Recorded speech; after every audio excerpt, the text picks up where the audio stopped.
Once again, good morning po sa bawat isa. Amen? Sige nga po lahat ng gising pa sa umagang ito, say hallelujah. Yun ang gising na ba nun? Okay, once again, sige nga po lahat ng excited to hear the word of God this morning, say hallelujah.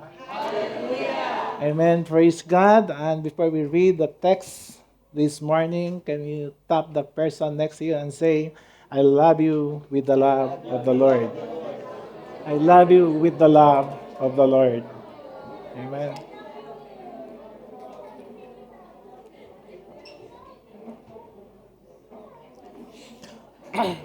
Okay, once again, can we bow our head and ask the guidance of the Holy Spirit this morning?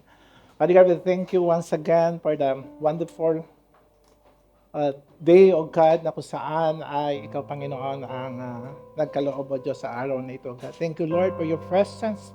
Thank you for the powerful praise and worship this morning, O God. We know, O God, that your presence, O God, ay alam namin, O Diyos, na patuloy na will manifest, Panginoon, sa buhay ng bawat isa, O God. Lord, we thank you and we magnify your name, O God. We ask the guidance, the wisdom, the knowledge, from the Holy Spirit, O God, to open our heart and mind, O God, to fully understand your word, your message this morning, O God. Tulad nga po, Panginoon, mahantulad ang aming mga puso sa umagang ito sa isang matabang lupa, O Diyos. Lord, salamat. At tunay nga po sa umagang ito, hindi ako, kundi ikaw ang siyang mahayag at makita sa umagang ito, O God. Mali po sa lahat ang papuri, parangal, kaluwalhati at kadakilaan sa pangalan ng aming Panginoong Jesus. Amen and amen. Hallelujah. Once again, this is the first Friday of the month of August. Kung meron pa isang bakanting upuan dito, yung mga nasa likod, pwede kayo mag-forward dito, meron pa isang bakao. Okay? Praise God. Okay lang po ba kayo lahat dyan? Okay, so tapikin mo yung katabi mo ngayon, sabihin mo, wala nang alisan to. Amen. Wala nang alisan to. Amen. Hold and fight and be blessed this morning by the word of God. Amen. Okay, praise God. And let's open our book in Ephesians chapter 5, verse 15 to 17. By the way, the month of August, our theme is Walking in Victory. In Ephesians chapter 5, verse 15, verse 17, there is two translation I put to benefits ng bawat isa. Okay? Be very careful then how you live, not as unwise, but as wise, making the most of every opportunity because the day are evil. Therefore, do not be foolish, but understand what the Lord will is. Another translation said, look carefully then how you walk. And the next also, not as unwise, but as a wise, making the best use of the time. How you live, making the most of every opportunity of how you walk, and making the best use of the time. No?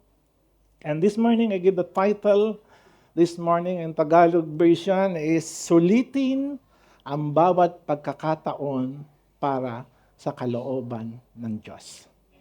In short, live wisely.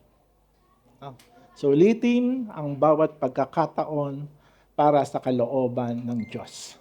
And this morning, misan pa, tapikin natin yung mga katabi natin, sulitin natin ang araw na ito.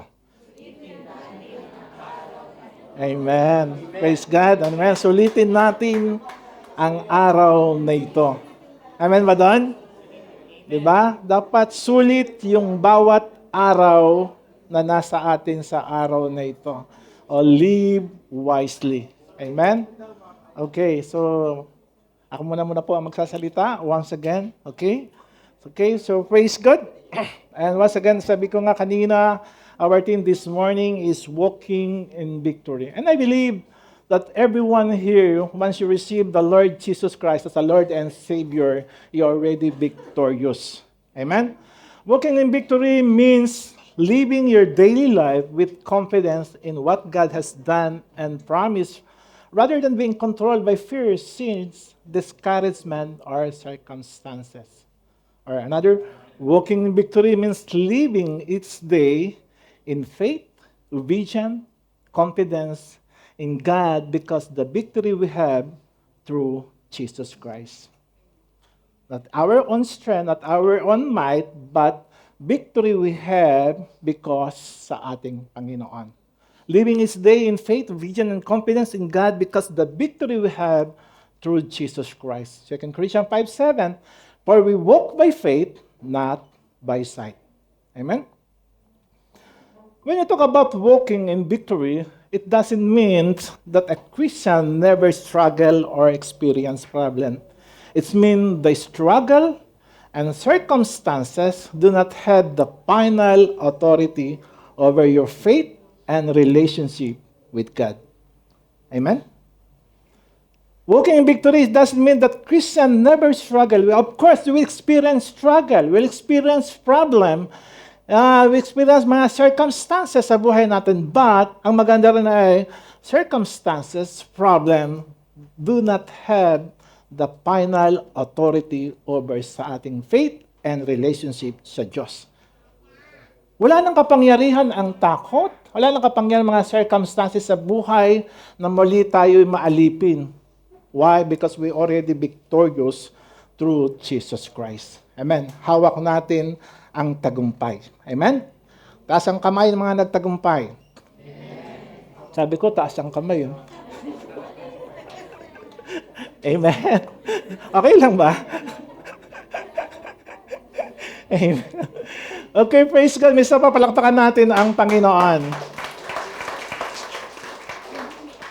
Amen. Okay. Ngayong araw, of course, they will study about some very important Paul reminds us sa bawat mga Kristiyano. At marami sa atin na nagtatanong, ay paano ako magiging matagumpay bilang isang Kristiyano?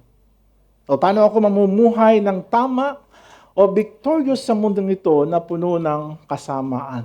How we will live the victorious life kung tingnan natin yung mundong ito ay puno ng kasamaan.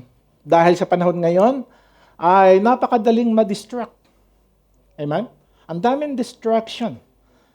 Why? Because busy tayo sa maraming bagay.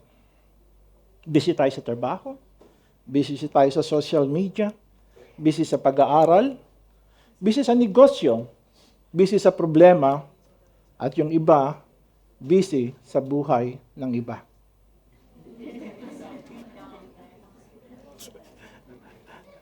Yung iba, busy-busyhan lang. Amen? Ang dali ma-distract. At ang tanong ay, paano ba tayo magiging matagumpay? Pero ang tanong ay, sa araw nito, hindi lang yung busy ka ba?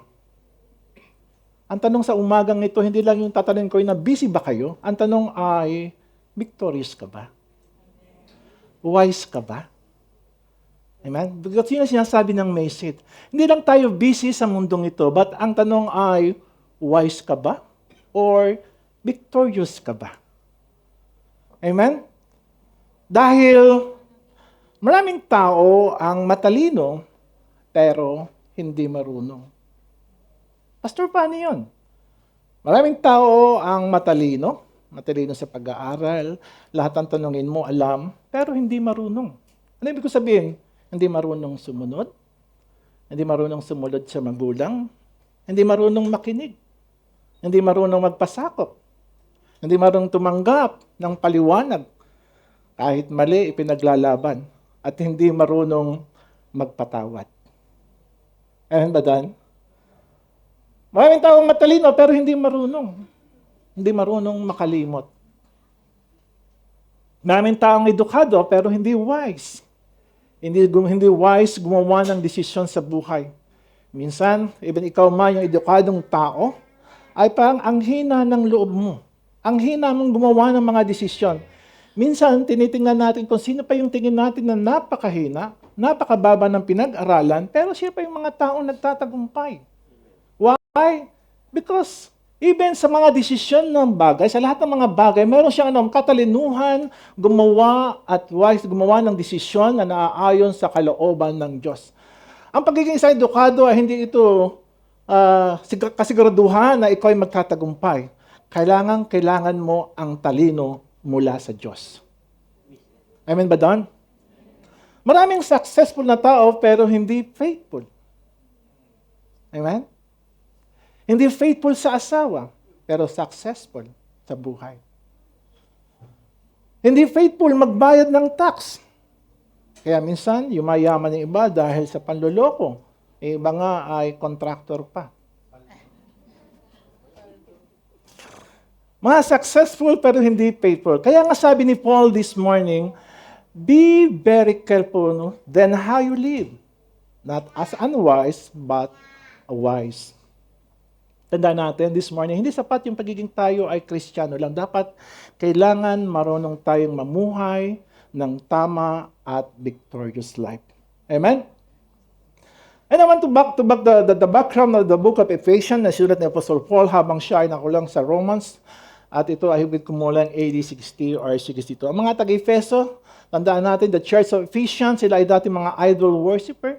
Sila ay mga naninirahan, sila ay mga talagang immorality ng kanilang buhay, occult practices, and pagan culture. Pero ang maganda rito, hindi sila natili doon. Pero nung makilala na si Kristo, nagbago ang kanilang pagkatao. Kahit ano yung pinagdaanan ng mga ibang idol worshiper ka, immorality ka, occult practices ka, o pagan culture, pero nang makilala ng mga taga-Ephesians si Kristo, nabago ang kanilang buhay. Kaya nga kung titignan natin, the theme ng Ephesians ay maaari nating hatiin sa dalawa kung nabasa natin in the book of Ephesians. Kung chapter 1 to chapter 3 ay ito yung doctrine what God has done for us. At ang pinag-uusapan dito about salvation. From chapter 1 to chapter 3 ay kung hahatiin natin in the book of Ephesians, kung nabasa natin yung buong chapter na ito, buong book ng book of Ephesians about salvation. And chapter 1 to chapter 3 about salvation, about the grace of God. Sabi ng grace of God in Ephesians chapter 2 verse 5, made us alive with Christ, even we were dead in transgression. It is by grace you had been saved. In Ephesians chapter 2 verse 5. And kung tingnan natin the salvation, there is a grace. And of course, kasama rito sa chapter 1 and chapter 3 about election. For He chose us in Him before the creation of the world to be holy and blameless in His sight. So kasama ito, no? Kung ba yung pagpili ng Diyos sa atin before the foundation of the world. Ibig sabihin tayo ay pinili ng Diyos, hindi lang basta pinili, hindi basta kinuha, para ikaw ay maging matagumpay. Amen? Salvation, grace, and election, and of course, unity in Christ. There's a one body and one spirit, just as you will call to one hope when you will call one God and Father of all, who is over and all and through all in all. Now, unity, election, grace, and salvation. Ito yung chapter 1 to chapter 3 ng Ephesians. But we were talking about, and we will study about the Ephesians chapter 5, the whole chapter 5 and 5:15, is pumapasok dito yung ating Christian's duty as a Christian and how Christians should live. At dito pumapasok yung message natin, yung theme natin, yung passage natin sa umagang ito. Sabi ng chapter 5, sinabi ni Paul,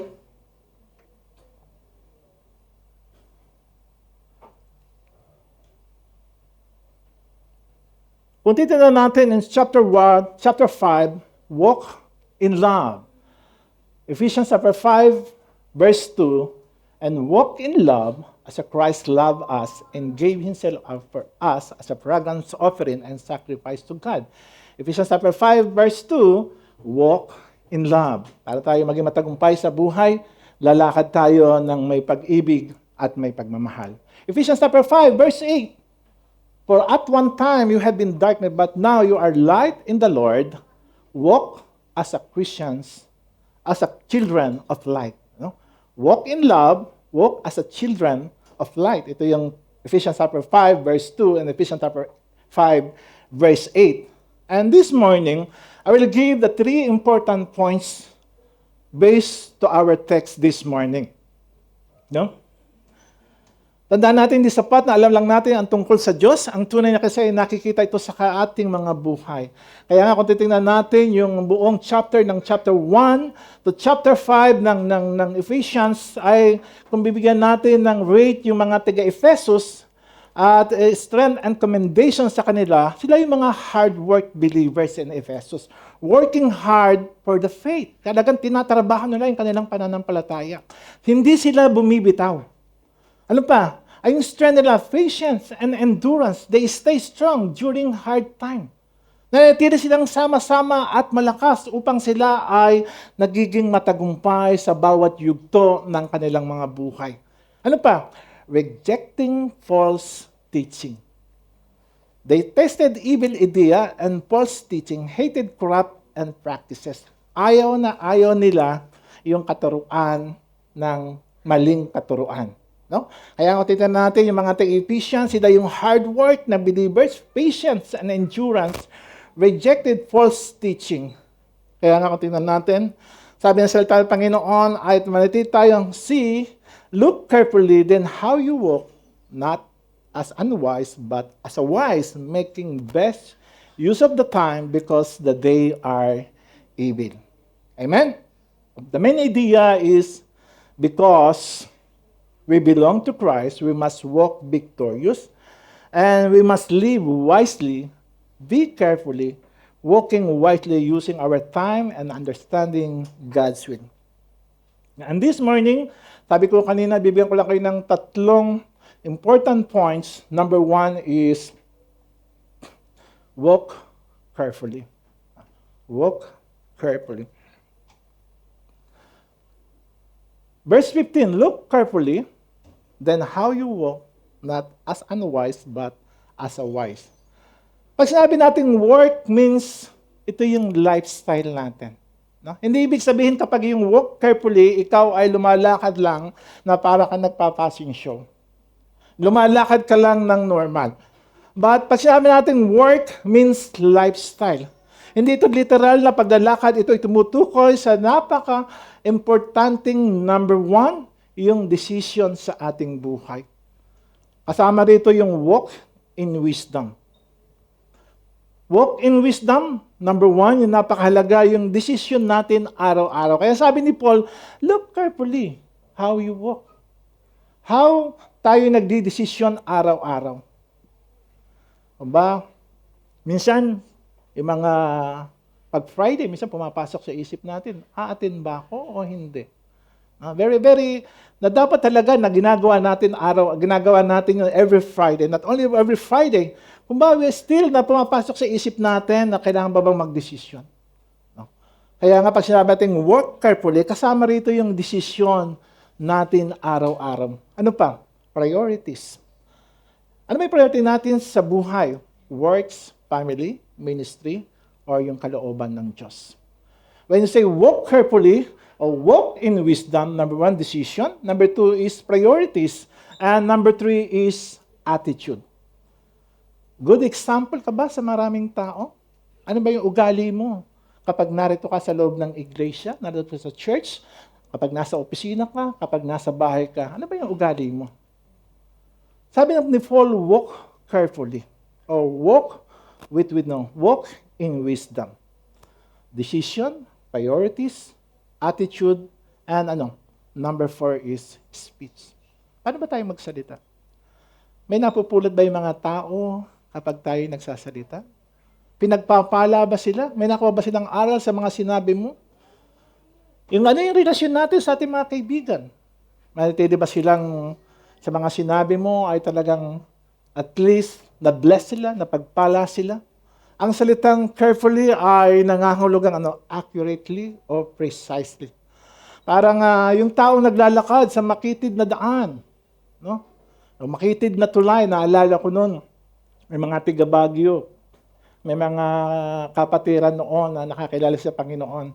Pag pumunta siya sa kabilang bundok, ay tatawid lang sila doon sa napakakitid na daan at para mapuntahan yung kanyang kaibigan. Ang maganda nun ay, nung tinawag siya ng Panginoon, lasinggero siya. No? At kinuwento niya sa akin na makakilala siya Panginoon, yung dating buhay niya, kung paano siya iningatan ng Panginoon. Tumatawid siya para makipag-inuman sa makitin na daan. How the Lord, yung protection ng Lord sa kanya. Kung kapag tinawag ka ng Panginoon, may plano ang Diyos sa buhay mo, no, even yung buhay mo dati napakarumi, napakasama, talagang ang Diyos, kung tatahakin mo ang kalooban ng Panginoon, nakita mo ang tunay na purpose ng iyong buhay. Amen? Minsan, yung isang maling decision lang natin, parang laging epekto sa ating buhay. Ano ibig kong sabihin? Minsan, nagmahal ka ng todo-todo. Binigay mo lahat. Yung oras, yung pagmamahal. Pati savings mo, minsan binigay mo na. In the end, napunta sa iba. No? Minsan, isang maling desisyon sa ating buhay. Minsan, yung isang maling desisyon sa ating buhay, ang sakit, di ba? Kaya nga minsan, walk carefully. Decide carefully. Always ask sa Panginoon. Di ba? Lagi tayong maging matalino, lalo na sa salita ng Panginoon. In other translation, they call yung fool, o huwag kayong maging tanga, o huwag kayong maging habang. O hindi ito ibig sabihin ay hindi mababa yung IQ mo. Hindi mababa, pag sinabing fool o unwise, ay hindi ibig sabihin yun ay bobo ka. Or mababa yung IQ mo o mababa kung mahina kang umintindi. Yung salitang fool ay, alam mo ba yung salitang fool, ang ibig sabihin nun? Alam mo ang tama, pero pinipili mong gawin ang mali. Hello? Amen ba doon? Yung salitang fool or unwise, alam mong tama, pero pinipili mong gawin yung mali. Alam mong maling makipagrelasyon sa iba. Dahil may asawa ka na. Alam mong mali na magnakaw. Alam mong mali na magsinungaling. Pero nandiyan ka pa. Ano ginagawa mo dyan? Amen? Wise people, victorious people, obey God. Foolish people ignore God. Amen? Very simple and basic, the message of the Lord. Kung tingnan natin, para ito i-apply sa ating mga buhay, that every decision natin gagawin, we had to pray. Yung decision ko ba ito, in line ba ito sa salita ng Panginoon? At inisip ko ba, ano ba maging effect nito sa aking pamilya? O ito ba ay makapagbibigay glory sa kaharian ng Panginoon? Amen? Number 1 is walk carefully. Number 2 is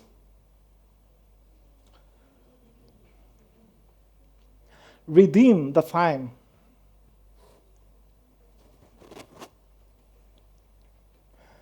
Walk carefully. Number 2 is redeem the time. Redeem the time is making the best use of the time because the day are evil. Dito pumapasok yung title natin. Ano title natin kanina? Sulitin ang bawat pagkakataon para sa kalooban ng Diyos. Amen? At ito yung pinakasikat do sa bahagi ng message natin sa umaga. Yung salitang redeem means buying up or making the most of the time. Tandaan natin, hindi natin kayang mapahaba ang oras, pero pwede nating sulitin ito. Amen ba doon? Sabi ng mga matatanda, time is gold. Diba? Time is gold. Ngayon, tatanungin ko, hatiin ko sa 3 yung congregation na to. Yung mga nasa likod, tatanungin ko, sa isang araw, meron kayong ilang minuto o ilang oras sa isang araw? Yung mga nasa likod, sagot? 24. Ha? Yung mga nasa likod, sa isang araw, ilang oras kayong mayroon? 24. Sa gitna, sa isang araw, ilang oras kayong mayroon? Parang nagdududa pa.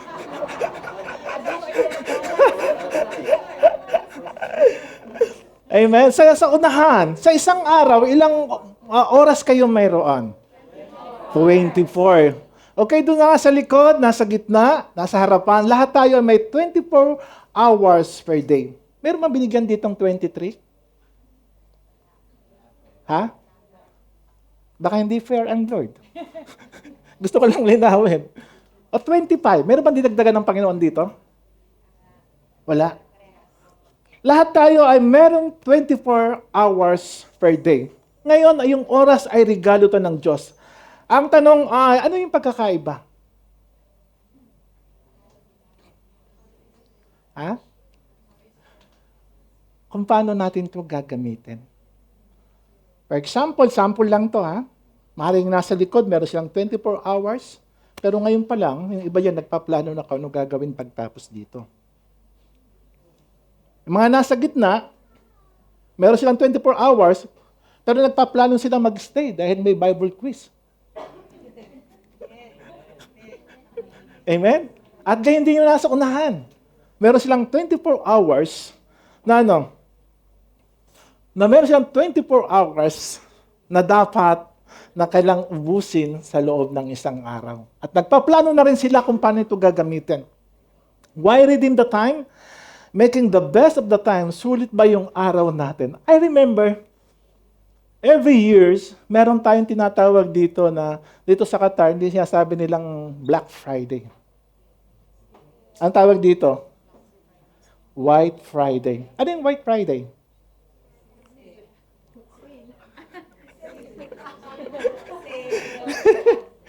Sale.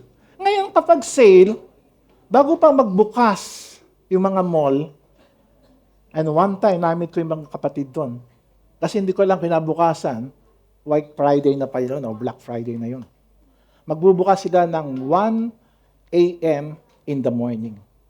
And you know what? Yung mga tao doon nakapila na. Naghahantay na ng buksan yung mall na ito. Why? Because ayokong hindi ko gusto kong mabili yung talaga yung gustong naroon. O susulitin ko yung araw na ito kahit tatayo ko ng 2 oras, gusto kong mabili yung oras na yon. Yung items na yon. Kaya maghihintay ka ng matagal. Susulitin mo na talaga yung bibilin mo. Amen? Even 2 hours, 3 hours, magwe-wait ka. Pero malungkot, minsan, nag-start na tayo, wala pang dumarating. Prayer meeting, Bible study. Amen? Nakikiraan na po.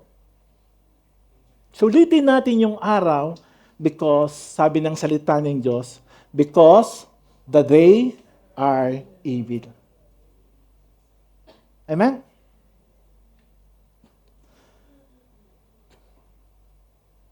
Pwede natin pakita yung picture dyan kanina?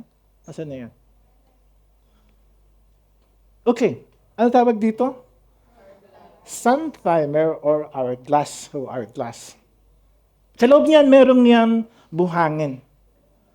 Tandaan natin, kung nakikita natin that every drop ng sun o buhangin, yan yung buhay natin dito. No? Meron tayong oras at panahon na tinakda ng Diyos.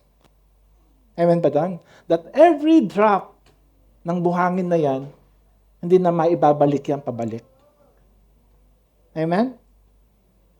Ngayon, ang buhay natin, that every day, bumabaksak yan tulad ng isang buhangin. And one day, mauubos yan at haharap tayo sa Diyos. Amen ba doon? Amen ba doon? Sabi ng John chapter 10, verse 10, the thief come only to steal and kill and destroy. I have come that they may have life and have it to the full. Ngayon, paano bang nananakaw yung oras natin na meron tayo? Sin, steal, time. Yung kasalanan, ninanakaw yung oras natin. Habang bumabaksak yan yung buhay natin, saan ba nauubos yan yung buhay natin? Sa kasalanan ba? Temptation, steal time. Ninanakaw yan. Sabi ng John chapter 10, verse 10, the thief come only to steal, kill, and destroy. Sin, steal time. Temptation, steal time. Entertainment, steal time. Social media, steal time. Ano pa? Laziness, steal time. How the devil na ninanakawan tayo ng oras, panahon, unting-unting bumabaksak yung buhay, yung oras, yung panahon natin dito. Kaya nga sabi ng title natin, sulitin natin yung bawat pagkakataon na gagawin natin para sa kalooban ng Diyos. Amen? Sino dito may mga bank account?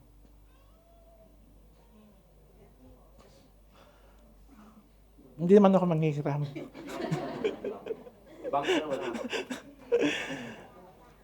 Imagine, meron kayong 86,400 real pumapasok sa bank account nyo araw-araw.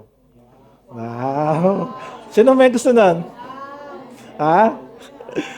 86,400 real. So, a day na pumapasok sa inyong bank account. Prophetic yan. Pero ang tanong dito ay, yung lahat ng hindi mo nagagamit sa 86,400 ay nawabanis to, nawawala ito. Payag ba kayo nun? Payag ba kayo nun? Ha? Payag ba kayo nun? Of course no. Yung 86,400 real na pumapasok sa bank account natin, kapag hindi mo nagamit ng tama yan, nababanis to, nawawala ito. Eh no, church, what is 86,400? Ano yun? Ito yung 86,400, yung segundo sa buhay natin sa isang araw. Amen? That every day, yung buhay, yung pagpapala ng Lord, yung minuto ng Diyos, yung time ng Lord, nilaad to sa buhay natin. You have 24 hours. You have 86,400 seconds o segundo pumapasok sa buhay. But ang tanong ay, paano ba natin ito ginagamit? How we will use yung 86,000 seconds sa buhay natin? Amen? I will give example. Moses, Psalms 90, verse 12 to 90, verse 12. Sabi ni Moses, Lord, teach us to number our days that we may get a heart of wisdom. Ang sabi ni Moses, Lord, itong buhay namin ay maiksi lang.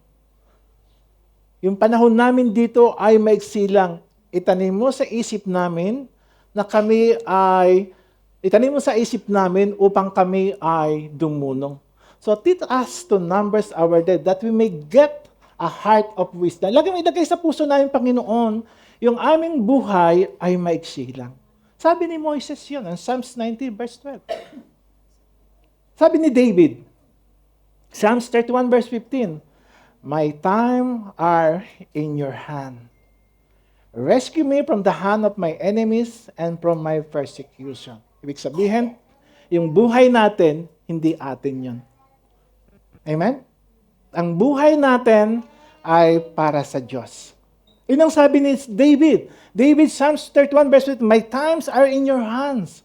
Rescue me from the hands of my enemies and from my persecution. Sabi ni Jesus, John 9 verse 4, we must work the works of Him who sent me while it's day. Night is coming when no one can work. Ano ibig sabihin nito? Tandaan natin, the day is symbol of light and health, and the present change na nagbabago yung ating buhay. The night is symbol of the end of life or time when we can no longer work. Ibig sabihin, kung may araw, kung tayo ngayon ay malakas, magaling, malusog, gawin na natin yung kalooban ng Diyos. Gawin na natin yung tama. Gawin na natin yung naaayon sa kalooban ng Diyos. Amen ba doon? Kaya natin palakpakan ng Panginoon. And Paul, sabi ni Paul, 2 Timothy chapter 4, verse 7, I have fought the good fight, I have finished the race. Wow. Tandaan natin, ang ganda ng sinabi ni Paul dito. I have finished the race. Nakipaglaban ako sa pananampalataya. I have fought the good fight. I have finished the race.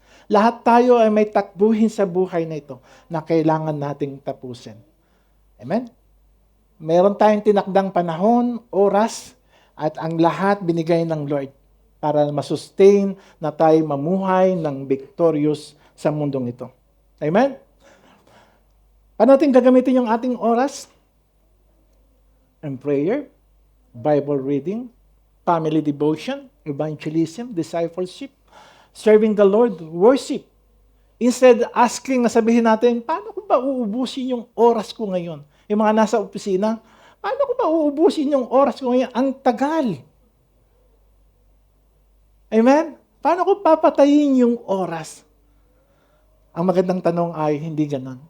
Lord, paano ko magagamit yung oras na ito para sa iyong kalawalhatian? Amen ba doon? And number 3, understands God's will. Therefore, do not be foolish, but understand what the will of the Lord is. Tandaan natin, yung kalooban ng Lord, kayang-kaya natin itong maunawaan. Number 1, pag sinatong God's sovereign will, ang itinutukoy dito, ito yung plano ng Diyos na kailanman ay hindi mapipigilan. Example, in creation, nakita natin yung plano ng Diyos, God's sovereign will, creation, redemption, at of course, yung return of Christ. Ito yung sovereign, sabihin natin, God's sovereign will. Ito yung kalooban ng Panginoon. Siya babalik. No? Redemption. Yung ginawa ng Panginoon sa krus ng Kalbaryo, ito yung kalooban ng Panginoon. Ano pa? Number 2 is God's moral will. Ito ang malinaw na sabi ng Biblia. Ano yung God's moral will? Para makita natin at maunawa natin ang kalooban ng Panginoon. Love God. Love others. Forgive. Avoid immorality. Speak truth. And walk holy. Di ba? Ang daling malaman yung kalooban ng Panginoon. Hindi ka paghuhulaan ng Panginoon kung ano yung kanyang kalooban. God's morals will, napakalinaw sa Biblia. Love God. Love others. Forgive. Avoid immorality. Speak truth. Walk holy. Kaya nga yung oras na binibigay ng Diyos sa atin, kayang-kaya nating gamitin to para sa kanyang kaluwalhatian. Amen? Understand God's will. Therefore, do not be foolish, but understand what the will of the Lord is. Do not foolish. Therefore, do not be foolish. Ano pa? Personal guidance. Example, yung ating career, yung marriage, yung ministry, or saan ba tayo titira, saan ba tayo pupunta. Personal guidance. Ano yung kalooban ng Panginoon? Yung career natin, yung marriage natin, yung relationship natin, yung ministry natin. Paano natin ito malalaman? Number 1, of course, prayer. Through the Bible. Ano pa? Wise counsel. No? Kung kayo mag-aasawa, kung kayo nasa in relationship now, kailangan yun ng counsel. No? Narito yung mga leaders to counsel you, to guide you. The marriage. No? Holy Spirit. No? Kailangan natin yung gabay ng Santong Espiritu. So lahat ng yan, alam natin yung kalooban ng Panginoon. Tandaan natin, sa bawat desisyon ng ating buhay, before every decision, ask. Simpleng ask sa Lord, this decision, will this glorify God? Magbibigay ba ito ng kaluwalhatian sa Diyos? And this decision, will this help to obey God's scriptures? Or to obey the God words? That every decision, ito pa ay magbibigay kaluwalhatian sa Diyos. Tandaan natin,